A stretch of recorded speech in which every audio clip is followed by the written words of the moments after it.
CNBC TV 18, embarking on a quarter century of excellence.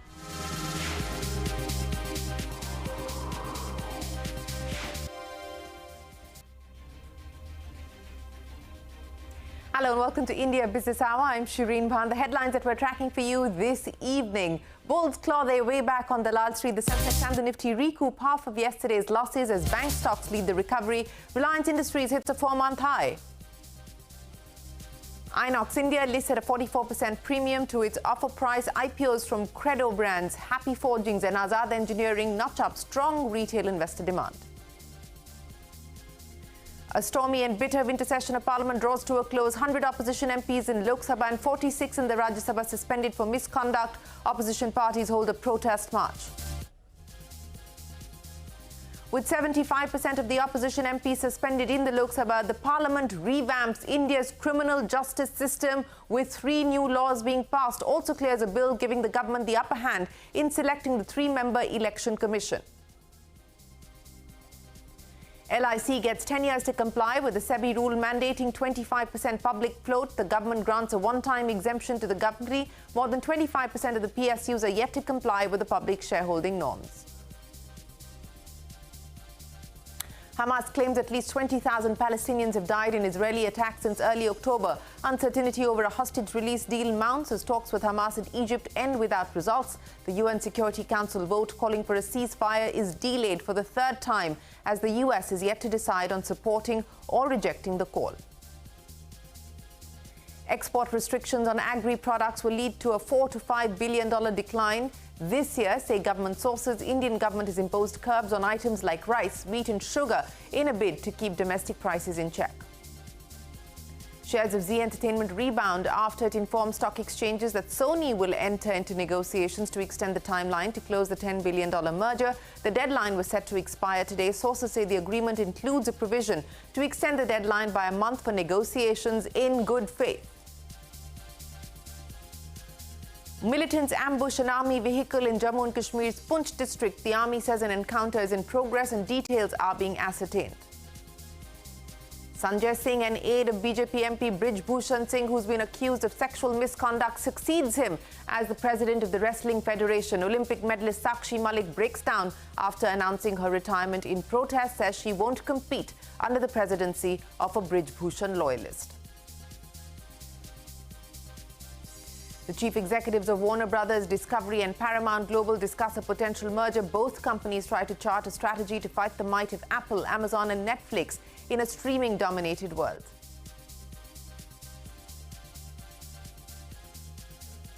Well, we have a packed show lined up for you, but as always, the market action first. The Lal Street staged a smart recovery today. We saw an intraday pullback, recouping half of yesterday's losses. In fact, the Nifty and the sensex gained over 0.5% today. The recovery was led by banks, with HDFC Bank and State Bank of India leading from the front. The Nifty Bank, in fact, closing 1% in the green. That's the Nifty Bank for you, 395 points higher. The sensex closing almost 360 points higher. Similar picture for the Nifty, 0.5% higher. The mid-cap index up by about 1.5%. That was the story as far as the Lal Street was concerned. Now, the government has given LIC more time to comply with the 25% public float rule. The government currently owns about 96% stake in LIC and the public holds just over 3%. LIC has now been given 10 years to be able to bring down its the government holding and comply with its public shareholding norms. Remember, the date of its listing, it had to ensure that 25% of its shares are held by the public. It has been more than a decade since SEBI mandated the 25% public float rule for all listed companies, but more than 25% of PSUs are still not compliant with the rule as things currently stand. In fact, it's been a year and a half since LIC listed on the Lal Street, and it has 8 more years now to comply with the SEBI rule. Inox India has made a strong debut on the Lal Street. Shares of the cryogenic tank maker listing at a premium of 44% to its IPO price of 660 rupees a share. The issue was subscribed over 60 times during its IPO on the back of robust demand from high net worth individuals and qualified institutional buyers. In the corporate journey of the company. We are grateful to our host BSC, members of the board, the book running lead managers, our shareholders, and our well-wishers who took the time to celebrate this momentous occasion with us. Thank you all once again. Well, that's Inox, and 2023 clearly has been the year of IPOs. With just a few days left for the year to close, many more companies rushing to the Lal Street, and they're notching up strong demand from investors. Yash is standing by now to take us through the kind of interest that IPOs have been receiving. Yash. Well, Shireen, you spoke about Big Bang listing for Inox Wind, but overall it's been a Big Bang week for all the IPOs which opened in this week. As we spoke earlier, about 12 companies launched their IPOs this week to raise about 4,600 crore rupees. On top of that, we have 8 companies that list on exchanges. Let me speak about this week's IPO saga in the form of Kal, Aaj or Kal. Speaking about Kal, the subscriptions which closed yesterday, Suraj Estate, just see the numbers. Total IPO subscribed about 16 times. The company intended to raise 400 crore, got demand for 6,400 crore. Moti Sons Jewellers, total subscription at 160 times. The company was looking to raise about 151 crore, got demand for about 24,160 crore. Another one was Muthoot Microfinance. The IPO subscribed about 16 times. Company intending to raise about 960 crore rupees, received demand for 11,520 crore rupees. Let's speak about Aaj, the IPOs which closed their subscription today. Credo Brands, total IPO getting subscribed 52 times. QIB HNI Retail subscribed anywhere between 20 to 105 times. Company looking to raise 550 crore, got demand for 28,600 crore rupees. Happy Forgings was another one which closed today. Total IPO subscribed 82 times. The company was looking to raise around 400 crore, got demand for 32,800 crore. Now let's speak about Kal, the company that closes its subscription tomorrow, and that is Azad Engineering. Price band of 499 to 524 rupees per share. Company is looking to raise about 740 crore rupees. The subscription at the end of day 2, that is today, was 11 times. QIB at 1.5 times, HNI 24 times, retail 11 times, and employees subscribed about 6 times. Well, it's only Thursday. You're getting all Bollywood on us. Yash, many thanks for joining us.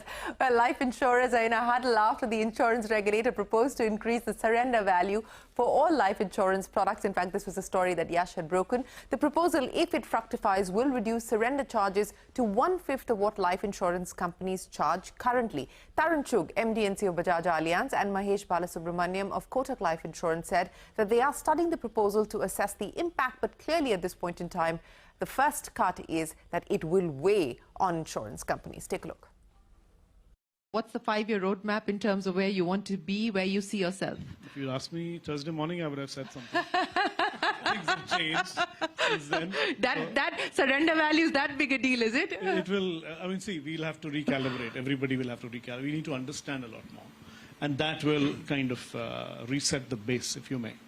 And technology can't help you there, can it? Technology can't help you. So that is one. But yes, we've been growing quite well.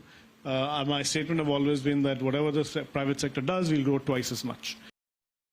The implications for life insurance companies is quite deep in terms of the multiple things which need to be studied in terms of the implications it can have, as you rightly said, on persistency. Life insurance contracts are long-term contracts, right? So therefore the implications on investment, implications on pricing, implication on returns, implications on persistency. So this has implications all round. So it will be too premature for me to say that X is a problem or Y is a solution, right? I think all of us are studying it, and I think the regulator has given us time till January 3rd to come back with our feedback and response, because it's a draft regulation. When insurance companies are assessing the impact that the draft put out by the regulator will have on them on account of the changes in surrender value. Now, Piramal Enterprises will set aside provisions for investments in alternate investment funds which make downstream investors in debtor companies. This comes 2 days after the Reserve Bank of India tightened rules for such holdings. The group plans to adjust over 3,100 crore rupees via capital funds or provisions.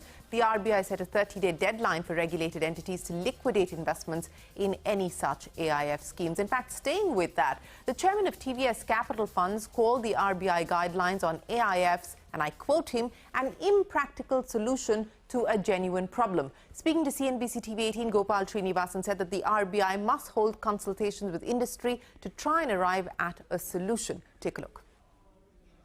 There have been reports, and factual I would believe, where certain NBFCs have used the AIF mechanism to evergreen their loans. And SEBI has also brought this up, and now RBI has acted on it. So should RBI act on this? I think the answer is yes. The industry is more concerned about the manner of the action, the modality of the action, rather than the action itself. We think that RBI should have a consultation with the industry, as SEBI has done often on this issue, and find solutions. And we have certain solutions which can address the genuine concerns of RBI.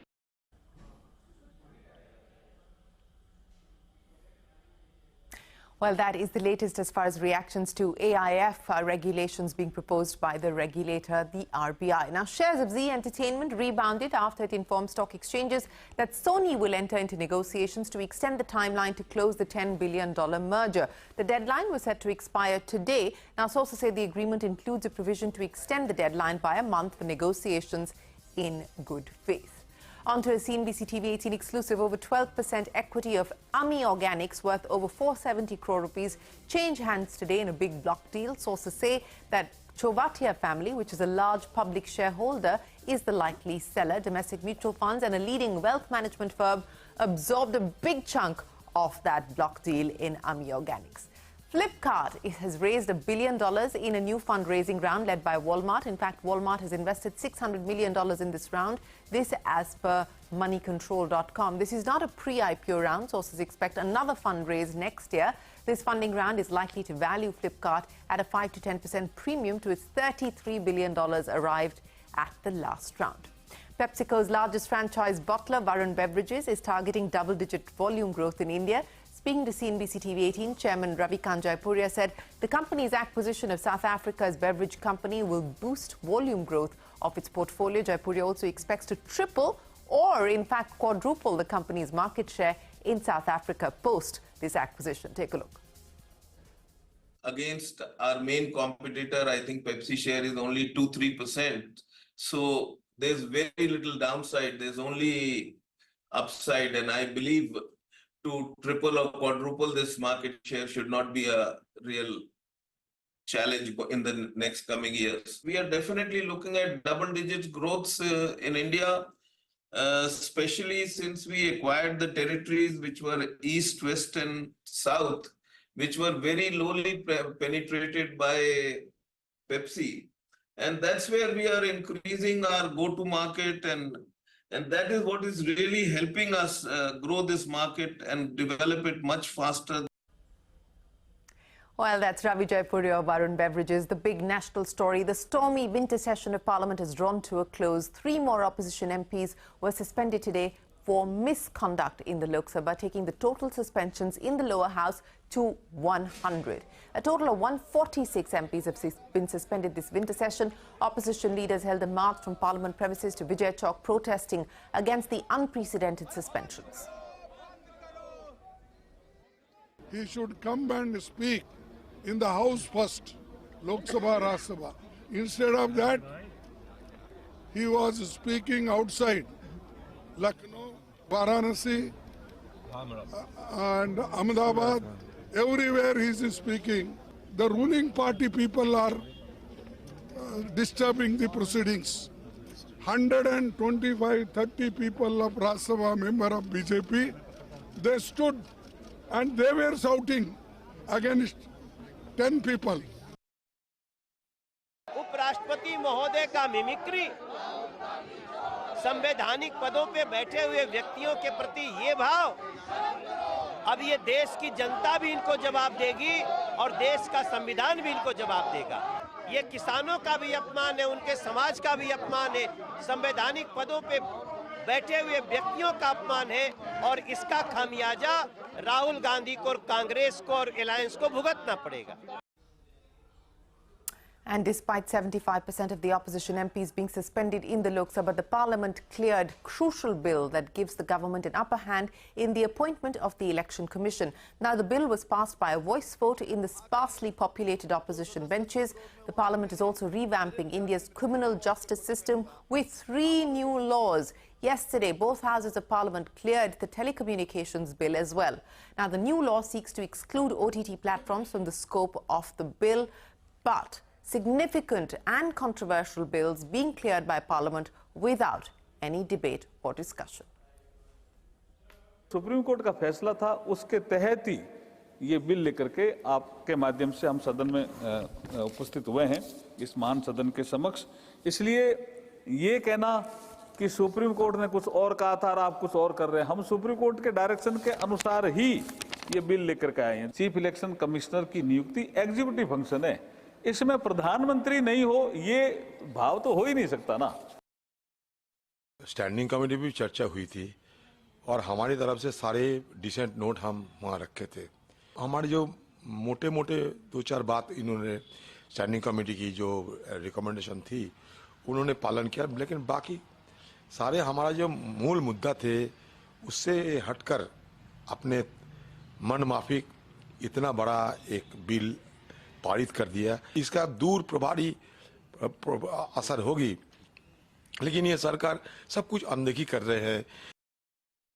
2.5 days is not enough to change the entire criminal justice system, which these 3 laws apparently purport to do. So, you know, even if the opposition had been there, they would have been short of time to discuss it, unless they extend the parliamentary session. I don't know if they would have done it or they would not have done it. But, you know, these things need to be debated and discussed thoroughly. Well, crucial bills being passed, and that brings to a close the winter session of Parliament. More than 20,000 Palestinians have died in Israeli strikes since early October, this as per the Hamas-run Health Ministry. Israeli forces have intensified attacks, leaving North Gaza without a functioning hospital. Meanwhile, talks in Egypt with Hamas leaders to secure a hostage exchange deal ended without results. The United Nations Security Council vote on a potential ceasefire was delayed for the 3rd time this week. President Biden said the US is yet to decide on supporting or rejecting the ceasefire call. Now, more than 100 container ships have been rerouted around southern Africa to avoid the Suez Canal. This is to avoid the disruption that's been caused by Houthi rebels attacking ships on the western coast of Yemen. As per shipping company Kuhain and Nagel, more ships are expected to change course, adding pressure on global oil prices. Meanwhile, the US has announced a naval coalition to protect shipping in the Red Sea, while the UK said it will be part of the coalition. Egypt and Saudi Arabia are yet to accept. Government sources have told CNBC TV 18 that export restrictions on agri products are likely to cost Indian traders up to $5 billion. Adding to the concerns are the attacks on cargo ships, as we were just talking about, in the Red Sea, which could hurt exports of basmati rice. Abhimanyu joins us now with more. Abhimanyu, what could be the potential impact of the restrictions as well as this latest development in the Suez Canal?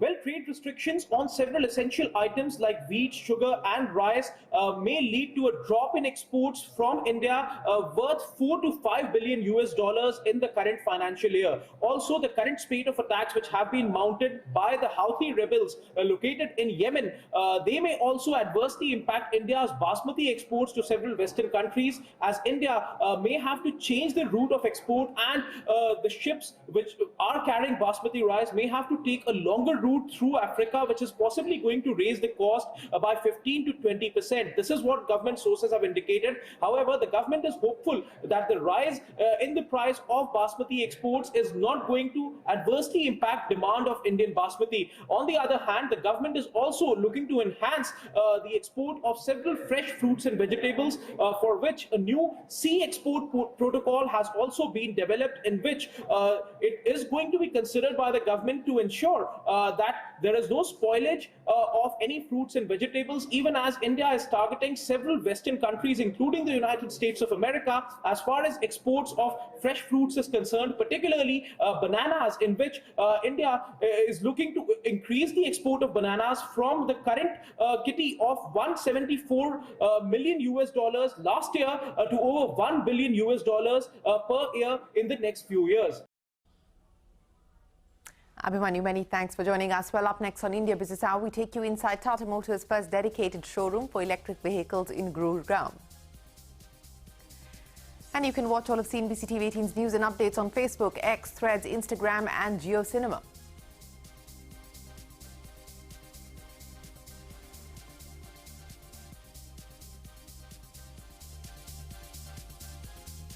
You're watching India Business Hour. An army truck was ambushed by militants in the Poonch district of Jammu and Kashmir. This is the second attack on the army in less than a month in the state. Reports have suggested that reinforcements have been sent to the location along with ambulances to evaluate the injured. The army said an encounter is underway and more information is being ascertained. The Madras High Court has convicted DMK Minister Ponmudi in a disproportionate assets case. He's been sentenced to 3 years of imprisonment and 50 lakh rupees fine. The sentence has been suspended for 30 days, allowing the convicts to go for a higher appeal. He has been disqualified as a minister and his portfolio has been divested. Sanjay Singh, an aide to former Wrestling Federation of India chief Brij Bhushan Singh, has succeeded him. He secured 40 votes against his competitor Anita Shoran. Soon after the Olympic medalist Sakshi Malik announced her retirement as a sign of protest, she said that she would not compete under the presidency of a Brij Bhushan loyalist. Multiple charge sheets have been filed against Singh after allegations of sexual misconduct were levelled against him by female wrestlers. लड़ाई लड़ी पूरे दिल से लड़ी, लेकिन अगर president bridge Bhushan जैसे आदमी जैसा ही रहता है, उसका जो उसका बिल्कुल सहयोगी है, उसका बिजनेस पार्टनर है, वो अगर इस फेडरेशन में रहेगा तो मैं अपनी कुश्ती को त्यागती हूँ और मैं आज के बाद कभी भी आपको वहाँ नहीं दिखूंगा. Sakshi Malik there retiring in protest against the appointment of a loyalist of Brij Bhushan Singh as the chief of the Wrestling Federation. Two of the world's biggest media companies are in talks for a potential merger. The chief executives of Warner Brothers Discovery and Paramount Global met in New York this week. Warner and Paramount currently have a combined valuation of $38 billion. As per reports, talks are at very early stages. However, if the merger goes through, it will bring CNN, CBS, HBO, MTV and several other channels under one roof. The move comes at a time when both companies are trying to chart out a strategy to fight the might of Apple, Amazon and Netflix in a streaming-dominated world. Social media platform X, formerly known as Twitter, was restored globally after an outage earlier today. Users in Canada, Britain, France and other countries reported issues with accessing both X and X Pro. The cause of the outage is not yet known. The Biden administration is discussing raising tariffs on some Chinese goods, including electric vehicles. This is an attempt to bolster U.S.'s clean energy industry against cheaper Chinese exports. The U.S. administration has left in place the Trump-era tariffs on roughly $300 billion worth of Chinese goods. Remember, Chinese EVs already attract a 25% tariff, which has helped prevent subsidized Chinese automakers from entering the U.S. market. Electric scooter company Bird has filed for Chapter 11 bankruptcy in a Florida federal court. Bird, which was once valued at $2.5 billion, has said it would use the bankruptcy proceedings to facilitate a sale of its assets, which it expects to be completed in 90 to 120 days. The fall of Bird started when the world went into a lockdown due to COVID-19. That's not all. Bird, which went public via special purpose acquisition or a SPAC company in 2021, saw its share price tumble. The bankruptcy proceedings come after the NYSE delisted the company in September. Tata Motors inaugurating its first 2 EV dedicated stores in the National Capital Region in Gurugram. The doors will be open to the general public from the 7th of January. So why has Tata Motors opted for dedicated EV showrooms? Danish Anand finds out. Tata Motors, the automaker with the highest market share in electric cars, is giving itself a brand new retail identity, focusing on the future. The company has launched 2 new dedicated electric vehicle showrooms in Gurugram. These are the first electric-only showrooms for a car maker in India. With close to 50,000 electric cars already sold this fiscal, Tata Motors is getting future ready to also take on the likes of global electric car makers like VinFast and Tesla, which are looking to hit Indian roads soon. We are very proud to open the 2 new exclusive Tata EV stores, Tata.EV stores today in Gurgaon. These stores in future are going to be the stores which will be selling EVs. Gurgaon, for the simple reason that NCR is a big market, the largest market actually in the country. It is also facing the acute pollution issue. At the same time, we also see that the EV adoption has been very high in the city. The new flagship showrooms have been made with high attention to sustainability. A large glass facade for natural lights, special decorative lights to save electricity, and even furniture made from recycled materials. Customers will also be able to bring their cars to the showroom for charging their vehicles. In these showrooms, customers will also have the choice to customize their cars. Once you step inside the showroom, you can customize your car in the customization zone, and you can select the car of your choice and the variant of your choice. Further, once you go ahead, you can also choose the color of your choice. Basically, the company has made it very easy for the customers to choose what they actually want without much human intervention. Well, the company has big plans to take such showrooms to more cities in the coming 12 to 18 months. In the coming 12 months to 18 months, we would have covered most of the large cities where EVs have already reached a certain size or are going to grow in future. Well, currently Tata Motor gets 15% volumes from its EVs, and the company plans to take this number to 25% in the new financial year. Moreover, in the new financial year, the company is all set to launch 3 more new electric vehicle products, and by the end of next year, Tata Motors will have at least 6 electric vehicles under its portfolio. With video journalist Saurabh Chauhan, this is Danish Anand for CNBC TV 18. And before we wrap this edition of India Business Hour, Shah Rukh Khan star Dunki released in theatres today. The film has opened to packed houses amidst the usual fanfare associated with SRK films. Fans celebrated outside Mumbai's iconic Gaiety Galaxy Theatre as early as 6 in the morning. Reports suggest the film is looking at grossing over 30 crores today. The Rajkumar Hirani film will clash with Prabhas star Salar, which releases tomorrow.